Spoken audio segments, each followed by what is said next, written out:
नमस्कार दोस्तों, मेरा नाम है दीपक। आप देख रहे हैं जागो दिल्ली जागो न्यूज़ चैनल। दर्शकों, आप हमारे अपने न्यूज़ के माध्यम से जो देखते हैं कि हम जो आपको विभिन्न प्रकार के मंदिरों को सैर करवाते हैं और सनातन धर्म के बारे में बताते हैं, अपने धर्म रीति रिवाज के बारे में बताते हैं और जो हमारे पंडित जो मंदिर के मेन जो सेवादार होते हैं उनके बारे में बताते हैं। आज जहाँ पे हम बैठे हुए हैं, मंदिर प्राचीन सिद्ध काली माता मंदिर है। मंदिर का अपने आप में एक बड़ा रोचक इतिहास है। प्राचीन काली माता मंदिर है। तो आइए जानते हैं पंडित जी से मंदिर का इतिहास और पंडित जी का जो रोजमर्रा के जो काम रहते हैं, पंडित जी का परिचय है वो कैसे अपना करते हैं। नमस्कार पंडित जी, स्वागत है आपका हमारे चैनल में। जय श्री राम। सुब्रत शर्मा है। प्राचीन काल का भी मंदिर सिद्धपीठ 2018 में ये मंदिर की स्थापना हुई है और भक्तों का आवागमन है, भंडारे वगैरह होते हैं और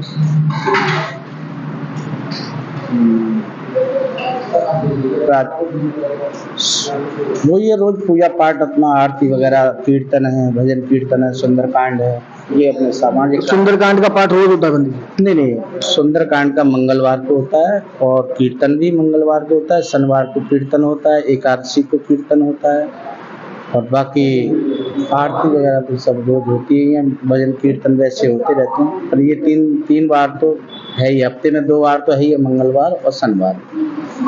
तो पंडित जी, मंदिर की जो स्थापना हुई थी आप बता रहे 2018 में हुई थी, तो मंदिर जो स्थापना मूर्ति स्थापना हुई उसी दिन हुई? खाटू श्याम बाबा की मूर्ति है, काली माता। ये बारी बारी से रखी गई थी। पहले माँ कालका जी की रखी गई और शिव परिवार और बालाजी महाराज, ये मूर्ति आई। उसके बाद फिर धीरे धीरे सभी देवी देवता स्थापना हुई। 3 बार में इसकी स्थापना हुई है। 3 बार में, कुछ 2020 में रखी गई थी, कुछ 2019 में रखी गई स्थापना। और पंडित जी, जो मंदिर है ये रोहिणी सेक्टर 4 विजय विहार में लगता है? सेक्टर 5 में लगता है। सेक्टर 5 में लगता है, रोहिणी सेक्टर 5।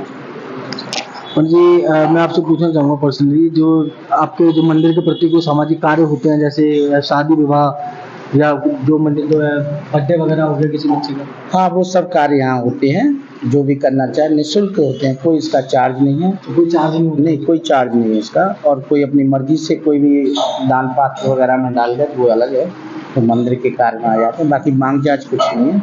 चाहे कोई भंडारा करो, ब्याह शादी करो, जो भी जिसकी अपनी श्रद्धा अनुसार दे सकता है दो, में कोई जरूरी नहीं है। सब सामाजिक कार्य। भंडारे वगैरह भी होते हैं यहाँ पे? भंडारे वगैरह तो अपना लोग खर्चा करते हैं, मंदिर की तरफ से होते हैं, तो हम कोई दे जाओ तो ठीक है, नहीं मंदिर की तरफ से अपना हो जाता है भंडारा। बाकी जो कोई पर्सनल कराता है उससे भी कोई मांग जांच नहीं है। अपना हलवाई बैठा रहो, पानी वगैरह सब मंदिर की तरफ से हो जाता है। लाइट है, पानी है और कोई व्यवस्था है, म्यूजिक वगैरह की वैसी। बाकी तो अपना लोग सामान लेके आते हैं, बनाते हैं। पंडित जी, ये दर्शकों के मुख से सुना है हमने भी, यहाँ पे पिछले शनिवार को हम आए थे यहाँ पे, तो दर्शकों को हमने पूछा था तो ये बता रहे थे कि मंदिर की जो तो मान्यता है वो बहुत, मतलब अगर कुछ भी मांगते हैं तो मुराद पूरी होती है। जी बिल्कुल, ये सत्य बात है। मैया रानी के चरणों में जो अर्जी लगाता है वो उसकी पूरी होती है। जो सच्चे मन से अर्जी लगाता है उसकी जरूर पूरी होती है। माँ कालका माँ की कृपा है, ये बहुत बड़ी बात है। तो अर्जी लगाने के लिए कितने शनिवार मंदिर में आना चाहिए लगभग? शनिवार नहीं, अर्जी तो मैया के दरबार में आओ और अपनी अर्जी लगाओ। यहाँ कोई पैसे से अर्जी नहीं लगती, मन की अर्जी लगती है। खाली माँ के आगे अपने मन को एकत्र करके और मन से ही प्रार्थना करो, वो ही अर्जी लग जाती है। यहाँ ना कोई ऐसा अपने मन का भाव है, कोई प्रसाद लाओ तो ठीक है, ना लाओ तो ठीक है। कोई ये नहीं है कि नारियल लाओ, चुनरी लाओ, जब अर्जी लगेगी। माँ के आगे अपना सर झुका के कहो, अपनी माँ से प्रार्थना करो सच्चे दिल से, और उसकी अर्जी स्वीकार हो जाती है। तो दर्शकों, देखा आपने, ये जो काली माता मंदिर है, प्राचीन काली माता मंदिर है, ये अपना सेक्टर 5 में स्थित है।